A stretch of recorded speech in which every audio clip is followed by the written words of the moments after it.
Hello. Right, we are going to go over the Neoclassicism 1 tutorial. If you have not gone through this tutorial yourself, please stop the video. Make sure you go through it. I will not go over everything you'll need to know to be able to pass the test and do some things. So it's just really important that you cover it yourself. I am only here to go over the lesson activities with you. So we're going to do that. All right. So the first thing that we're going to go over is the second treatise of government. I have found audio of the text, so I'm going to play that while I have it up on the screen. Just a little bit easier than me reading it. But before we get there, let's look at these questions. So what is the main idea that Locke is trying to convey in the reading selection? Explain what Locke means when he says, tyranny is the exercise of power beyond right. And then based on the text you've read, does Locke think that one type of government versus another is more susceptible to becoming tyrannical? So, none of this is going to make sense if you haven't done the tutorial. So just a reminder. Okay, so let me get this going. Book 2, Chapter 18, of Tyranny. As usurpation is the exercise of power, which another hath a right to, so tyranny is the exercise of power beyond right, which nobody can have a right to. And this is making use of the power any one has in his hands, not for the good of those who are under it, but for his own private, separate advantage. When the governor, however entitled, makes not the law, but his will, the rule, and his commands and actions are not directed to the preservation of the properties of his people, but the satisfaction of his own ambition, revenge, covetousness, or any other irregular passion. If one can doubt this to be truth or reason, because it comes from the obscure hand of a subject, I hope the authority of a king will make it pass with him. King James I, in his speech to the Parliament, 1603, tells them thus, I will ever prefer the weal of the public and of the whole commonwealth in making of good laws and constitutions to any particular and private ends of mine, thinking ever the wealth and the weal of the commonwealth to be my greatest weal and worldly felicity, a point wherein a lawful king doth directly differ from a tyrant. For I do acknowledge that the special and greatest point of difference that is between a rightful king and a usurping tyrant is this, that whereas the proud and ambitious tyrant doth think his kingdom and people are only ordained for the satisfaction of his desires and unreasonable appetites, the righteous and just king doth by the contrary acknowledge himself to be ordained for the procuring of the wealth and property of his people. And again, in his speech to the Parliament, 1609, he hath these words, the king binds himself by a double oath to the observation of the fundamental laws of his kingdom, tacitly, as by being a king, and so bound to protect as well the people as the laws of his kingdom, and expressly by his oath at his coronation, so as every just king in a settled kingdom is bound to observe that paction made to his people by his laws in framing his government agreeable thereunto, according to that paction which God made with Noah after the deluge. Hereafter, seed time and harvest, and cold and heat, and summer and winter, and night and day, shall not cease while the earth remaineth. And therefore a king governing in a settled kingdom leaves to be king, and degenerates into a tyrant, as soon as he leaves off to rule according to his laws. And a little after, therefore, all kings that are not tyrants or perjured will be glad to bound themselves within the limit of their laws, and they that persuade them the contrary are vipers, and pests both against them and the commonwealth. Thus that learned king, who well understood the notion of things, makes the difference betwixt a king and a tyrant to consist only in this, that one makes the laws the bounds of his power, and the good of the public, the end of his government, the other makes all give way to his own will and appetite. It is a mistake to think this fault is proper only to monarchies. Other forms of government are liable to it, as well as that, for wherever the power that is put in any hands for the government of the people and the preservation of their properties is applied to other ends, and made use of to impoverish, harass, or subdue them to the arbitrary and irregular commands of those that have it, there it presently becomes tyranny, whether those that thus use it are one or many. Thus we read of the 30 tyrants at Athens, as well as one at Syracuse, and the intolerable dominion of the decemviri at Rome was nothing better. Wherever law ends, tyranny begins, if the law be transgressed to another's harm, and whosoever... Okay, you don't really have to listen to the whole end of it to really answer these 3 questions. Okay, so let me do this fast.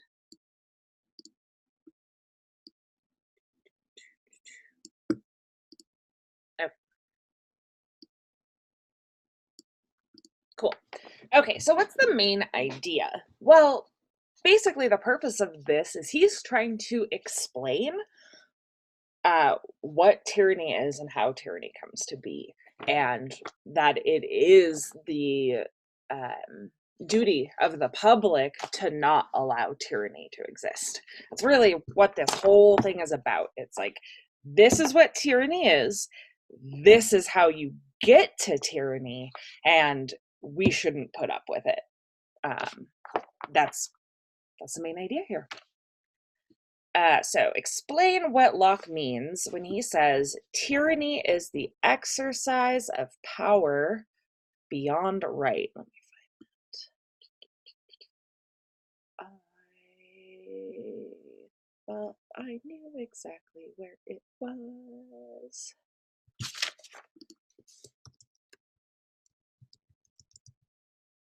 Ah, it's right at the beginning. That's why I thought I knew where it was. Okay. Tyranny is the exercise of power beyond right, which nobody can have a right to.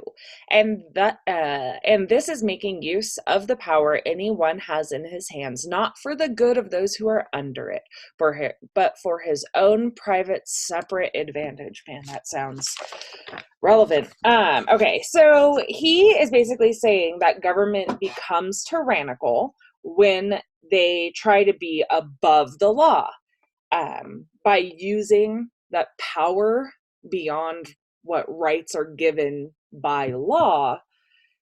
They are making themselves above common men, by like the common man, quote unquote, and then ultimately oppressing their people for their own advantage. So tyranny comes when the person in power takes that power and goes beyond the law. Relevant. Okay. And then part C, he actually gives you the answer to so nicely right here in section 201. It is a mistake to think that this fault is proper only to monarchies.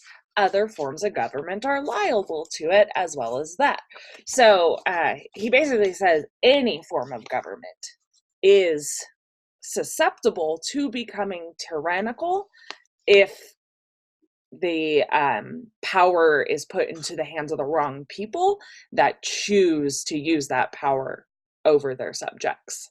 So yeah, I mean, he lays it out right there. So but it kind of seems as though like monarchies where you have a king is more likely, but he does not think that it is only monarchies that that can be susceptible to tyranny. All right. The next lesson activity is on Samuel Johnson. I think I just can move this. Yeah. Okay.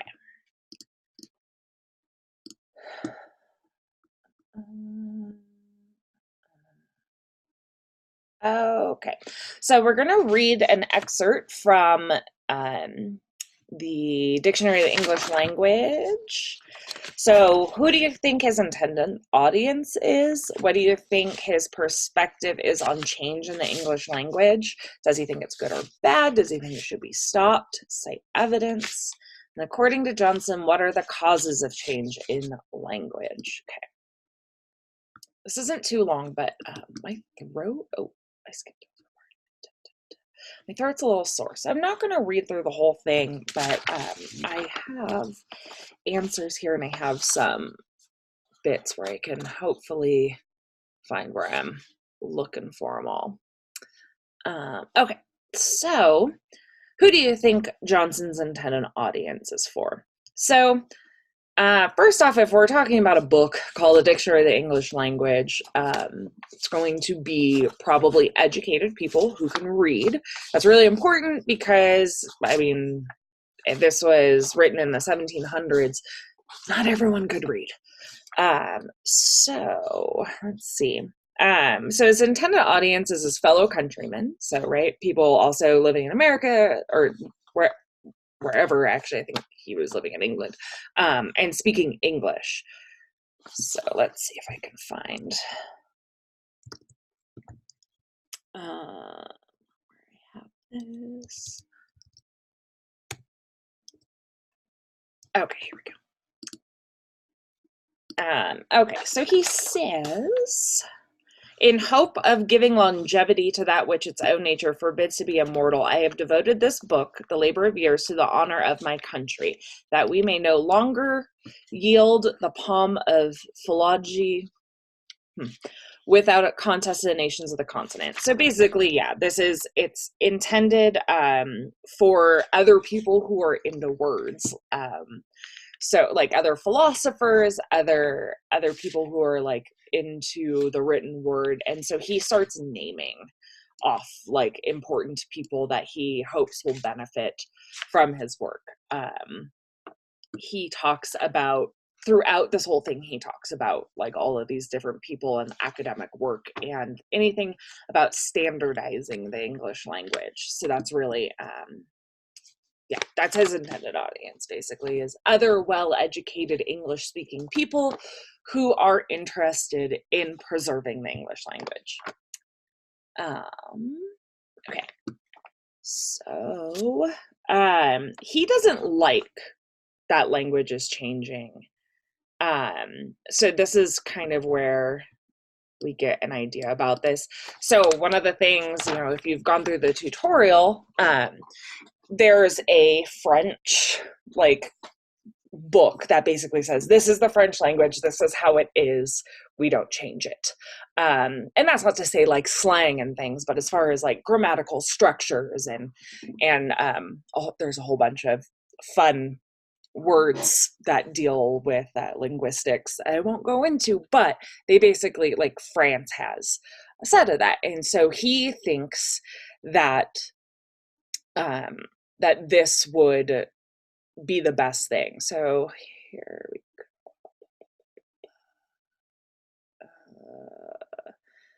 okay, and it may repress the triumph of malignant criticism to observe that if our language is not here fully displayed, I've only failed. Okay. He's talking about how he did a really great job. All right, if the lexicons of ancient tongues now immutably fixed, right? So ancient tongues, they're languages that we don't speak anymore. So they're fixed because nobody's speaking them, right? And if we just did that with all of our languages, think about how much better things will be for people in the future, and for them to understand. So he doesn't think that the English language should continue to change. He thinks it is a bad thing. He does think it should be stopped, and he thinks that making this dictionary of the English language will help stop that. The main reason for change in language is trade, and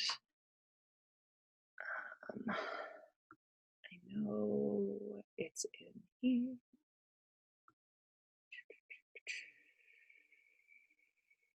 Yeah, here he talks more about the change too. Like, is it irresistible? Is there anything that we can do to stop it?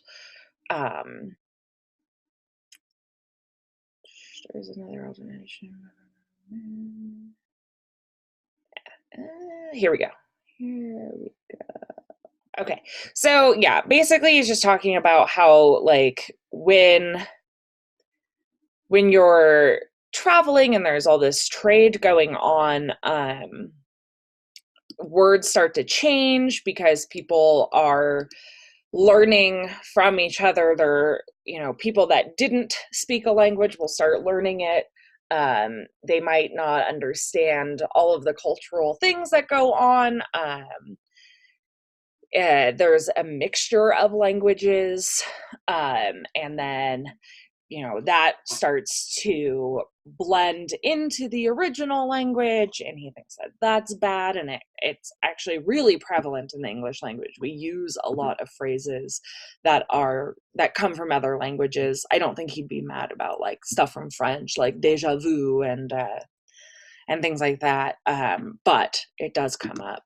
And then also he says that translation is a cause of change in language. So as books are written and then translated into other languages and then translated back and then translated and translated back and all on and on and on, things are different. If you're familiar with any language other than English, there are certain things that you cannot directly translate.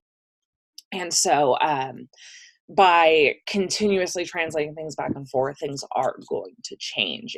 Just try putting in a sentence that doesn't translate directly into English into like Google Translate, and then if you translate it back and back and back, it will change the meaning. So that is basically what you need to know to be able to complete the lesson activities for Neoclassicism 1.